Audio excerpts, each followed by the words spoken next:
Castle Howard's story is not just about a wonderful building, it's the story of a family. Since building began in 1700, 11 generations of the Howard family have lived here. And like every family, it isn't just the men who shape its history. As we shall see, wives, sisters, and daughters have also left their mark. But it was two men who were responsible for its birth, not in Yorkshire, but in London, and in a gentleman's club. It was in the Kit Kat Club that Charles, 3rd Earl of Carlisle, met John Vanbrugh, a dramatist and never before an architect. An idea was born, and who's to say it didn't start life over good food and a fine glass of wine. Good company and late-night inspiration opened up a world of imagination, and before long, a warm welcome. Castle Howard has been opening its doors to visitors ever since. Buildings like this are meaningless without people to enjoy them. This is some of the story of some of those people. If the story of Castle Howard is the story of a family, the 9th Countess, Rosalind, could have told us much of the challenges that can bring. All but one of her 11 children grew to maturity, and she had to balance managing them with running the estates with real vigour and success. She did so at her own request, not least to permit her dear husband George to pursue his talent as an artist. She was a favourite subject of his. This workload was not enough for Rosalind, however, and she loved to involve herself in local and national politics.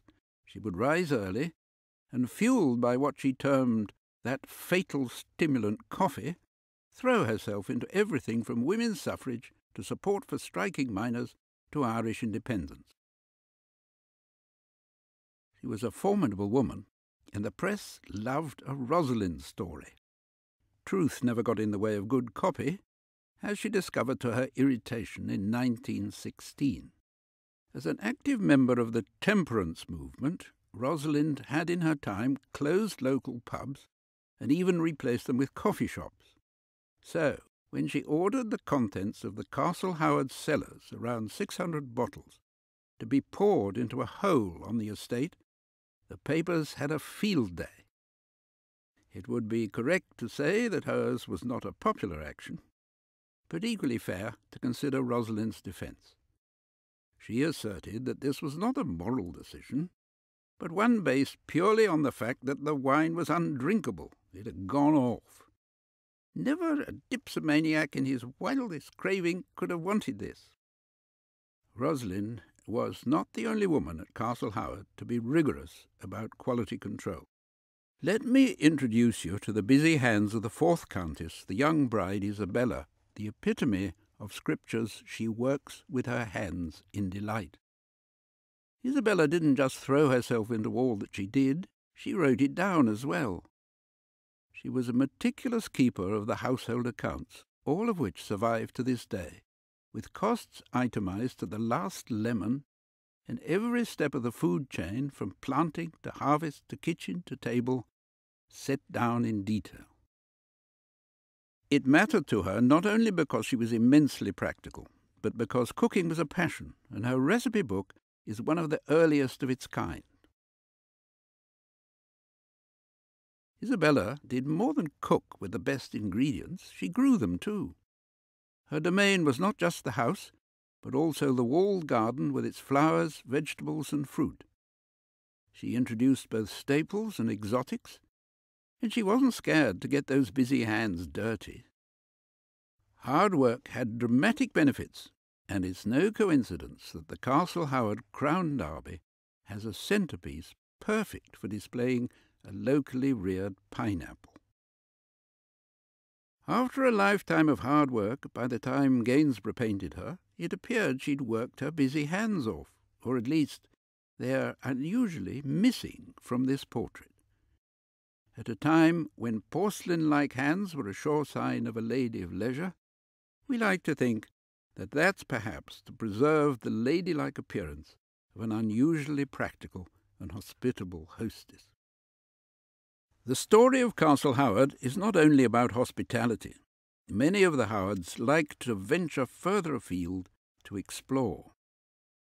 The journeys of the seventh Earl, George William, straddled both the new and old worlds. The seventh Earl was born in the era of horse-drawn transport and sail-powered shipping. When he died in 1864, he had crossed the Atlantic on Brunel's steamship, the Great Western, sent and received rapid communications by telegraph, and crisscrossed Britain by locomotive, amazed at how journey times shrank as speeds became greater. He visited America, marvelling at New York and smoking a pipe of peace with Native Americans. He witnessed the preparations for the Crimea War at Constantinople.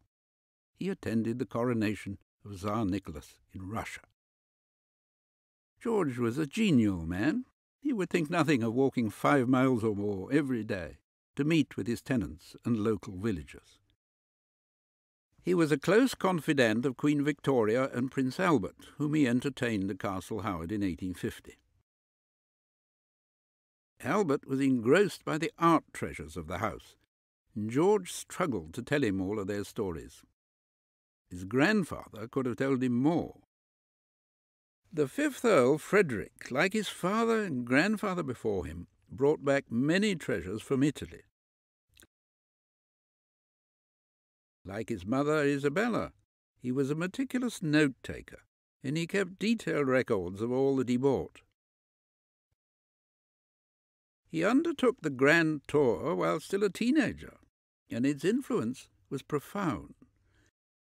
His collection of Italian old masters is of special note, but the artistic treasures were many and varied.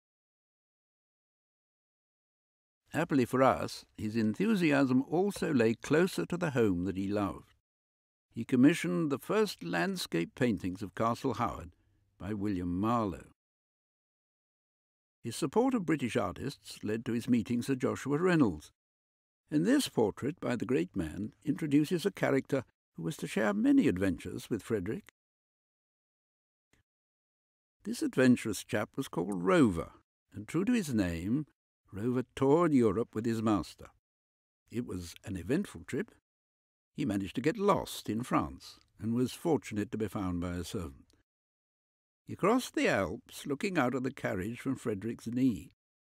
Sadly, he broke his leg in Rome, but received royal treatment in the shape of the Queen of Sardinia, with whom he convalesced.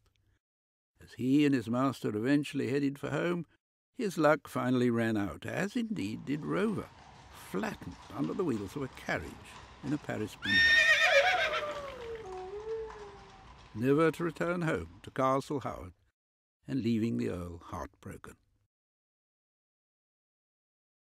If we're to believe the ninth Earl, George, travel is not just about what you bring back, but what you leave behind, or at least that's what his little sketch was intended to show. Let's have a look.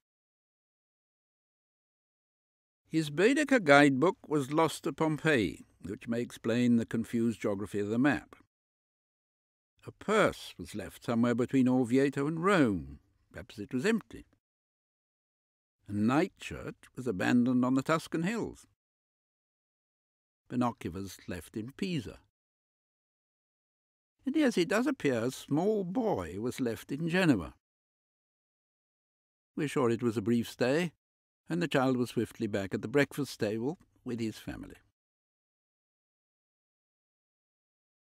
George differed from his ancestors in that it was his own paintings he brought back from his travels, and his journeys were extensive. Italy, Egypt, India, and Africa saw him set up his easel. But like all his family, he loved Italy and shared their passion to recreate it in Yorkshire. The fourth Earl, Henry, toured Europe twice and collected most of the antique sculpture now to be found at Castle Howard. He also brought back the famous views of Venice painted by Canaletto and others. This man so loved Italy that he recreated a little bit of it in his back garden. He became the fourth Earl in 1738 on the death of his father.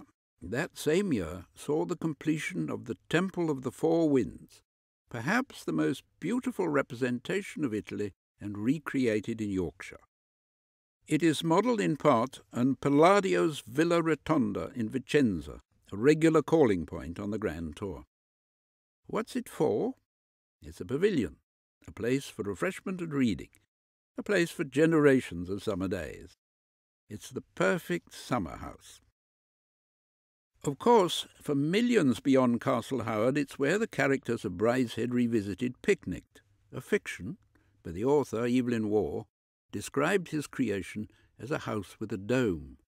There's only one such house in England, and Waugh had visited it, Castle Howard.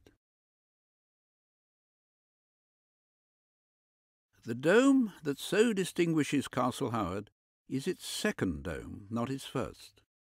That's largely thanks to George Howard, who inherited a very different home following the death of his brothers in action during the war. In November 1940, fire broke out in the southeast wing. It swept through the house into the Great Hall, destroying the dome and nearly 20 rooms in all. George and his wife Cecilia were not to be defeated and made the bold decision to restore Vanbragh's masterpiece, an amazing undertaking and technical challenge given that there were no architect's plans surviving from which to work. Difficult enough, but George was equally determined to recreate Pellegrini's masterpiece on the interior ceiling of the dome, a view of Phaeton's chariot, and indeed his vanity, plunging to the earth. The Canadian artist Scott Mead had no more than a black and white photograph to work with. Yet this was only the beginning, and such was George's devotion and titanic energy. Restoration of the house and wider estate was to prove never-ending and continues today. Barely a decade after the dreadful fire, George made another momentous decision, and Castle Howard opened its doors to the public. As befits a home designed by a playwright, the sense of theatre was painstakingly restored, and the curtains now rise on a new generation of Howards, George's sons, Simon and Nick. Their leadership and management ensure that the extensive conservation needs of the 10,000 acres of the wider Castle Howard estate are addressed. Today, the estate plays an important role in driving prosperity and employment in the local economy. Castle Howard itself is home to Simon and his family, and the work to restore and conserve its beauty is a never-ending task. But the welcome epitomised by the Great Hall remains, and is enjoyed by many thousands of visitors every year. Their support ensures that the imaginative vision of two men over 300 years ago lives on.